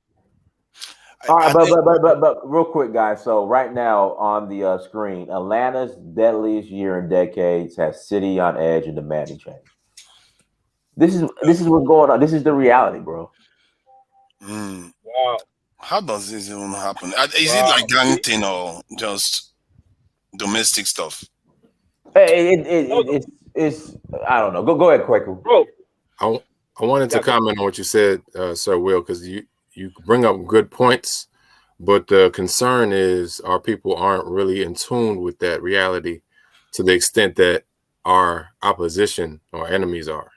Those people who want to control Africa. I was in Kenya in 2007, sitting in a living room with other brothers and sisters, watching the African Union vote on the United States of Africa. Yeah. They voted against it. Yeah. Most of the people sitting in the room with me, even though I was for it, but most of them was like, no, we don't want that. We don't want that. Doesn't make any sense. How are we going to have? So they didn't even understand it. But Gaddafi was pushing it. Yeah.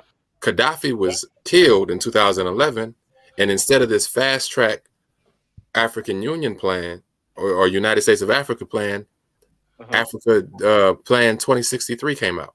And so our plan for unity got delayed by 50 years because they killed the person who was funding our unity. Yeah. So now who's funding our unity? We have AFRICOM established. Yeah. That Barack Obama was responsible for advancing.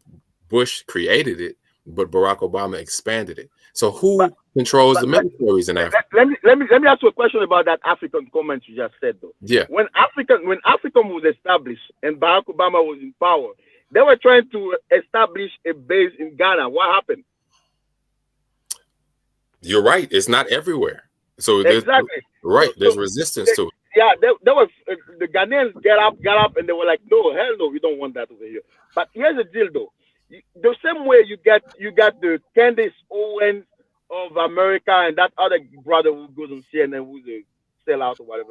But we got the same type of people in Africa too. Some are even more powerful because they're in government, and some of them are dealing with the dividers to not make it happen, and that's why it makes it hard for us. But we shouldn't give up on the idea, because it could not work during our time, but at least for our children, you know. Mm-hmm. There is the African Free Trade Area that started this year. Right. By the ending of this year, there's an African passport that is coming online. Mm-hmm. So the movement is already beginning. You see, 5-7 years ago, there was a video I saw online of African leaders having a meeting. Some of the things we are talking about here, they were talking about it then. You'll be surprised. African leaders were talking about, like, we are tired of talking. We want action. Yeah. African presidents, not just leaders, presidents were saying that. But Obasanjo, Kagame, other presidents from other countries. I think the Tanzania president was there. They were saying these things. This stuff was online. So now that's 7 years ago. This year, African Free Trade Area. Next year, common passport is coming online. These people know their problems. They are trying to fix it. They are not stupid.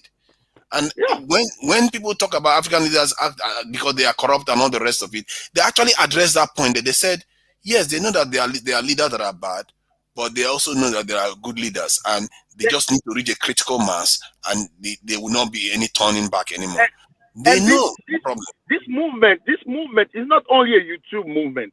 When you go on the ground, because I'm always on the ground down there, and there's something that has changed over the last couple of years, is that the African youth, you see, I mean, they're more driven. They really want to push. At least most of the guys I meet. There's something. I don't know what it is, but there's something happening, and it might not be on the level of the leaders, but that pressure is getting to them. I'm taking the example of those French-speaking African countries. You know, they have a common currency. Mm-hmm. And up until now, there was like a big issue with the common currency being controlled by the French. So there was some type of grass movement that's been started where the young people started pushing, and only like last year, it was last year or the year before then, that pressure got to the French, and they let it go or something. It's still not perfect, but at least they let it go something. And so there's something going on. I can't put my hand on it, and I don't know if it has something to do with the whole African American movement to Africa or the look. There's something going on. No, I think that just the youth are just fed up with the lack of opportunities, and exactly. and they have access to information now. Yeah. So they read what's going on. They see what's going on with their natural resources. They're like, no, we're fed up. I mean, we're in poverty, but we're the richest country richest piece of real estate on the planet. Yeah. So that's what it is. But again, we're talking about the African in America. It's over, Sir Will. It's over. I don't think it is, bro. I don't think it is. Over. Diners has given up on African. I love my people, but it's over. Don't give up, Diners. Don't give up, bro. No, come on, you guys didn't influence. But Sir Will, you gotta understand for no reason, man. African Americans are quite resilient. No. Okay. Sir Will, did you play sports growing up? No. Well, I played some sports, but not on your level, no. Okay, so just imagine you're on a football team, and you're working hard, but then every game you play, your teammates are fumbling. They get the ball and go score a touchdown to other opponents' end zone. Throwing interceptions. They don't want to work out. They don't want to train. They do everything against their own interests. Like, how are you gonna feel? Well, I'm gonna take them out and then work with the one who want to play. That's what I'm doing. That's what I'm doing. Yeah, don't mind those ones, because. But in the meantime, you ask for a trade. I want to be traded. I want to be traded. I want off the team. You actually demand to trade me. Like, I want to be traded. I'm a free. I'm no longer a free agent. I'm Sierra Leone. I'm Nigerian. I'm done. Like, I demanded to be traded. Well, this brings me back to that. You remember back in the days when Chappelle Show had the racial draft? Just kick them to the other guys, man. We don't have to own them. Yeah, like I said, I demanded to be traded. I'm Sierra Leone, Nigeria. I'm not Niger Salone. I am Niger Salone. That's what I am. I wanted to be Chuka with I think it was like 2013. After I just kept getting beat up for just asking a simple question. What can Barack Obama do for black people? I said, okay, I'm done. So I demanded to be traded. I agree with you when it comes to that. Both the Democrat and the Republican, at the end of the day, they might not be doing much. But, when it comes down to it, at least I look around and I'm like, okay, I got two devils in front of me, but I got the KKK openly behind one of them. So who am I gonna follow? I gotta follow somebody. So I'm gonna be like, hey, I'm gonna follow you for now, but once we get over there, man, I'm gonna dip. Yeah, that KKK is quite off-putting, isn't it? It's very off-putting. So, but I see the anarchy. People like Dinas and Brandon and all the rest, and black men. Well, say Brandon done too. Brandon demanded a trade too. We're all free agents. We're free agents. It's because I of have you, a team now. I have a team now. Brandon he's a free agent. I mean, we're done. We're done. See, people. Dinas don't give up. You see why I say she should not give up? It's because of people like you that the Democrats would take the community more seriously, because some people actually voted for Trump. A lot of black men did. To Nigel, it's just, again, when I get in front of our people and say, look, here are the facts, let's leave the emotion out of it, I get attacked. I get threatened. So I'm done. To Nigel, I'm done. I'm never voting. I used to be one of those people that will attack you. I'm done. I'm done. It's Africa or bust. I'm done. Yeah, no, I feel you, bro. I mean, I feel you. I understand what you're going through. It definitely makes sense. I'm just saying that I just couldn't vote for the guy who was being supported by like racists. I mean, you saw what happened in Charlottesville and stuff, and thanks to this guy, and I thank Trump for that. I was working with some white guys, right? And then on Facebook, for the first time, I saw that these guys were racist because some of the things they were saying. I unfriended them, but I was like, man, thank God for Trump, because at least we got to see who they are. And now that we see who they are, even though the other side is not good, I'm not going to follow these guys because I know they're openly racist. But, Africa is the way to be. Africa is the way to be. Yeah. So, like you said, Africa is my therapy. Me, when I right now, I need to go to Africa right now. I can't stay anymore. I sent my passport because I gotta go and do something in India. So I sent my passport over there to get a visa. As soon as I get that passport back, Sir Will got Metro PCS or a Boost Mobile or something. He drops off every 5 minutes. He drops off every 5 minutes. Sir, we got the Metro.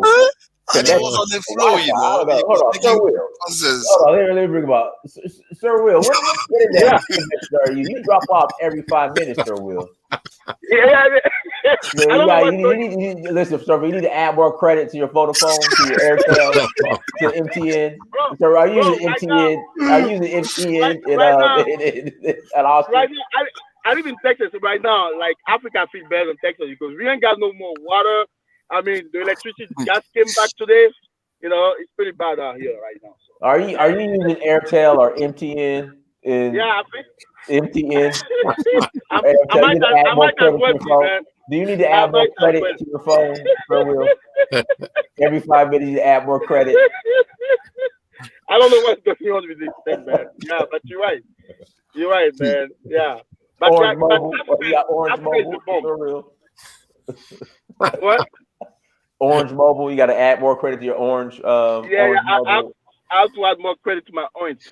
but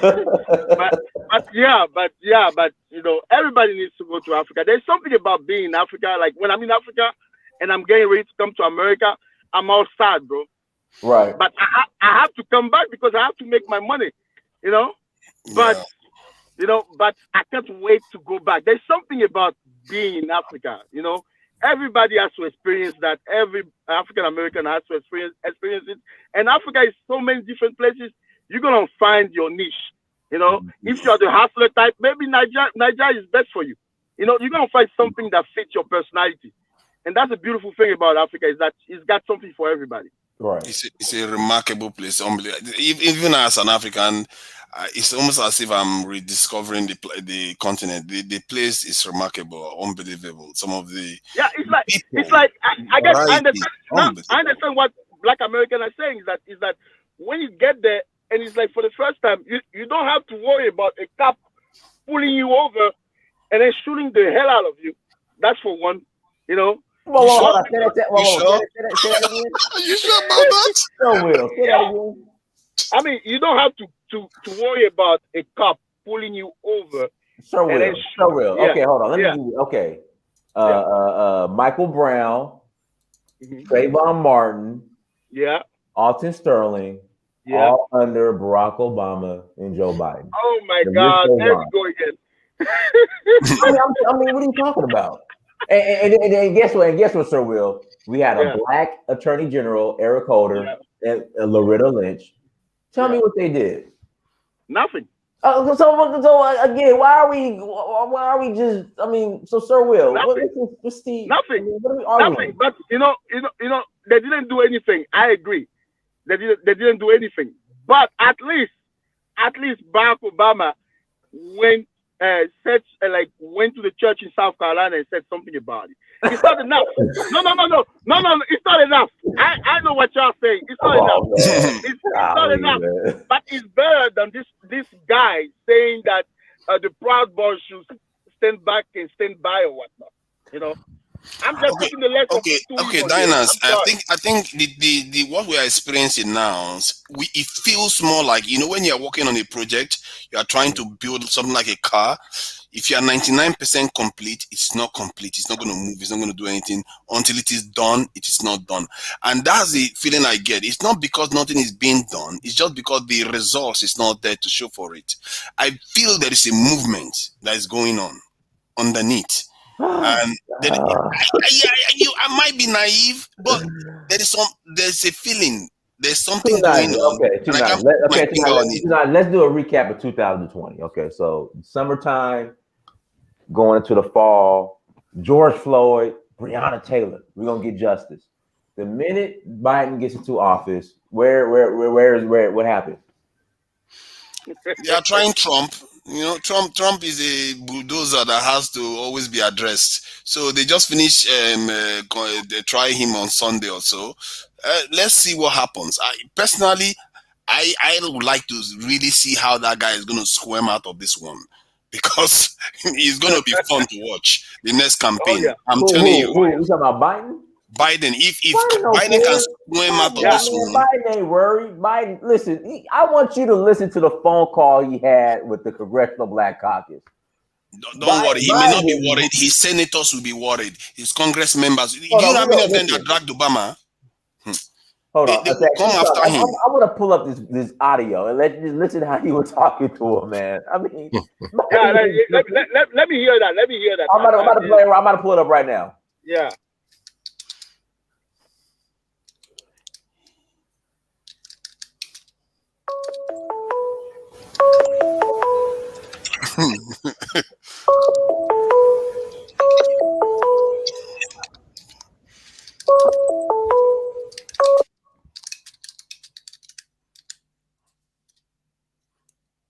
Hold on.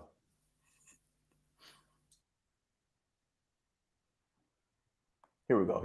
I want you to hear this. Hold on one second.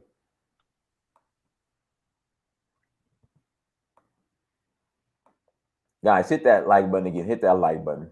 Let's see here. Yeah. You guys need to hit that like button, man. For you. I want you to listen to this.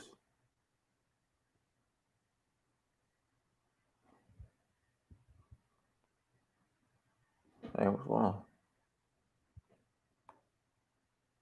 So in just a couple of seconds, I'm going to be playing you some leap. Bro, you look like you got singular wireless too. Right on back.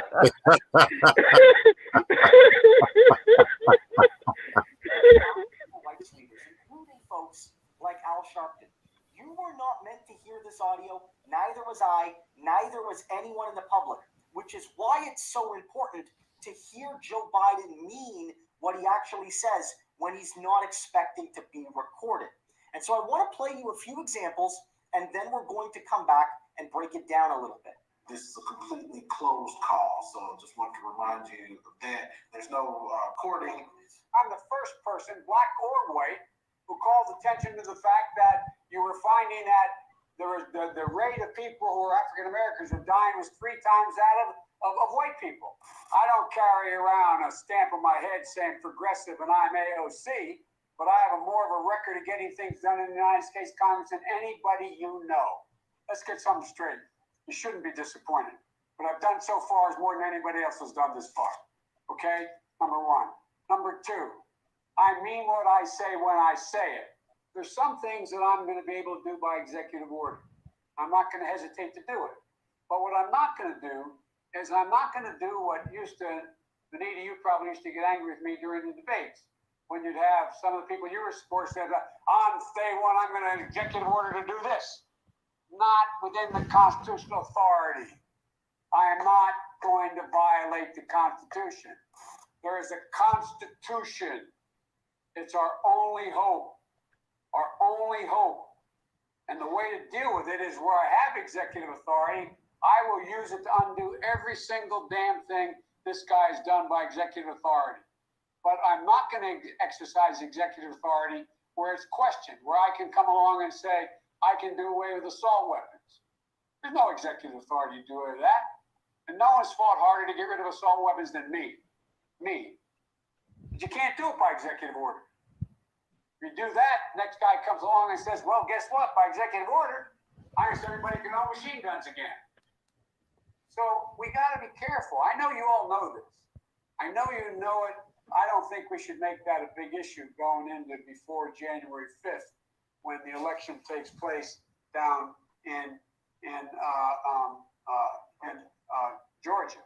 But I also don't think we should get too far ahead of ourselves on dealing with police reform in that, because they've already labeled us as being. Oh, hold on. I gotta pause that for 2 Niger. Let me pause that for 2 Niger. Hold on. How do I pause this? 2 Niger, you heard that, right? I heard that loud and clear. Okay. So do you still need 2 years? You see, he said police reform is different from criminal justice reform. Oh my God, yeah, bro. Come on, it's different. God. See, okay. I give this one to you. He made a contradictory statement there. He said he cannot violate the constitution and go and use this in executive order to pass this in. Then he said, if I did that, the next guy will come and do the same thing, which means he can do it. Okay, let's finish. So he's worried about the next guy. Who cares about the next guy? 4 years is good enough. Do it for 4 years. Just think to yourself and give me advice whether we should do that before January 5th, because that's how they beat the living hell out of us across the country, saying that we're talking about defunding the police. We're not. We're talking about holding them accountable. I just raised it with you to think about. How much do we push between now and January 5th? We need those 2 seats about police reform. And so this comes from leaked reporting by Ryan Grimm. Hold on, but there was another one though, man. This ain't it. Hold on, man. There was another one, man, where he was just like, hold on, I gotta find the other one though. This was. Yeah, I'm really glad people are calling him out on these things. I mean, on this one, to be honest, man, I mean, what he said is not totally wrong. There's no way he can do everything as a president. The Congress has a lot of power as well, because like you said, if he does something with executive power, the next guy who's going to come in, he can just erase it with a signature, and that's it. Who cares? So Trump did the same thing. Yeah, but in the US it's different though. I mean, it's hard because the police is not like on the federal level. Like every city does their own thing, every state does their own thing. It's really hard to do that stuff.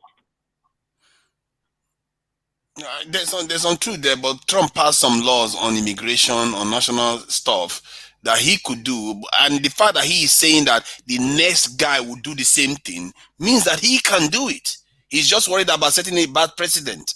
Yeah, but what he's trying to say is that there's no way something like that, it needs to be sustainable. You cannot do something like that on a temporary basis, and then the next clown is going to come in and just erase what you just what you just did. Yeah, what is the point of doing it temporarily when you can? If you are looking to do it permanently, you can't do it at all. The point is, I will take 4 years than not take anything at all. Do what you can in the meantime.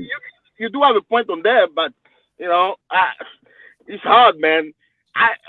I think he should do what he can do right now, and then you know, regardless, all he can do right now, he should do all he can do. Not even what he can do. He should do all he can do. See, I might sound as if I'm being a little bit simplistic about these things, but I'm also very, very ardent about the fact that they need to hold him accountable, because they literally see.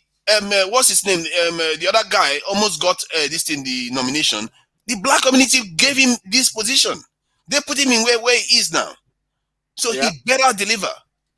Oh, yeah, he knows it better than Nigeria. If he does not, in 2 years, you're going to see that House and that Senate, they're both going to be flipped. They're both going to be flipped. Watch it. Yeah.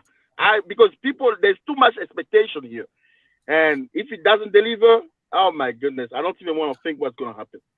I mean, it's gonna be bad, man. Man, I wish I could find it. Man, oh man, I wish I could find it. I wish I could find it. That was nothing. Like there was one, man. Oh my God, like one clip. It was just like goodness. So, hey, Dynas, what you think? Let's say you know, Biden is pretty old, right? So there's a strong chance that we might have a president, Kamala Harris presidency. What do you think about Christ. That? I'm not even having hope for that woman. I'm not having hope for that woman. You guys think she's worse than Biden though? I don't know, but that woman, she gave me the heebie-jeebies for some reason. I'm not sure. Hold on. Let me see if she plays the audio.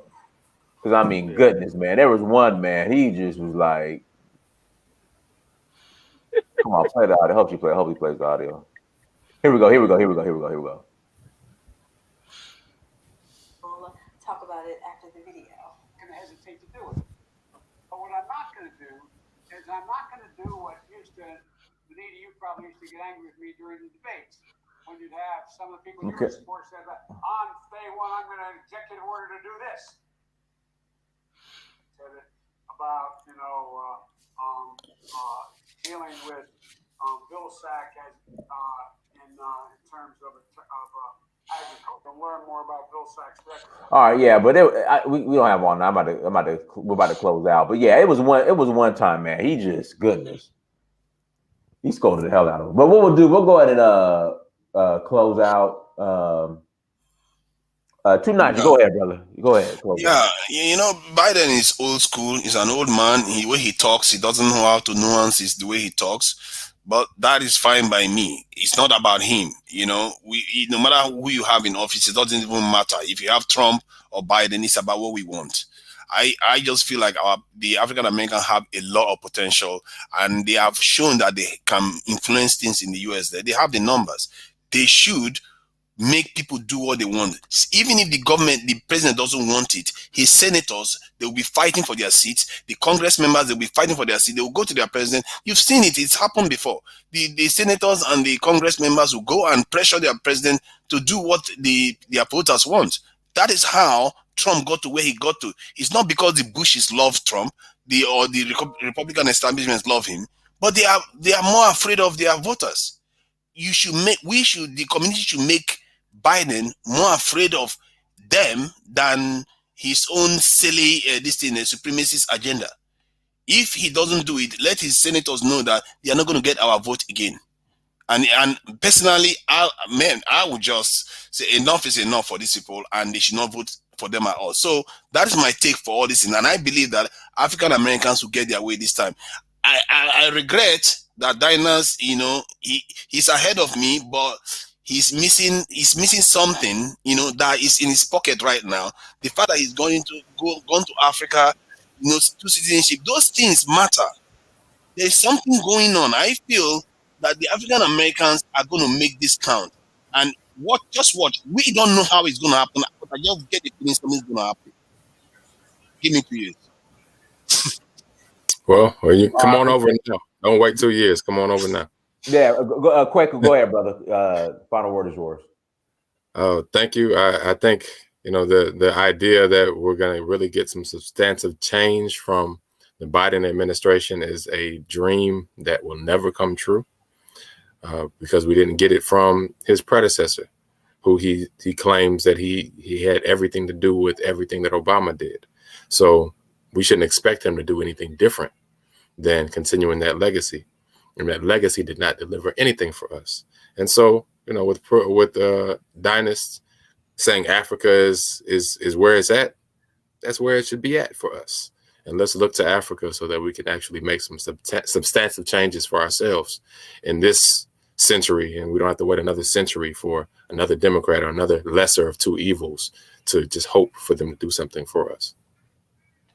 All right, with that being said, everyone, thank you so much for joining. Like, share, and subscribe. Until next time, family, Dynasty Mirror Search for Who. Peace.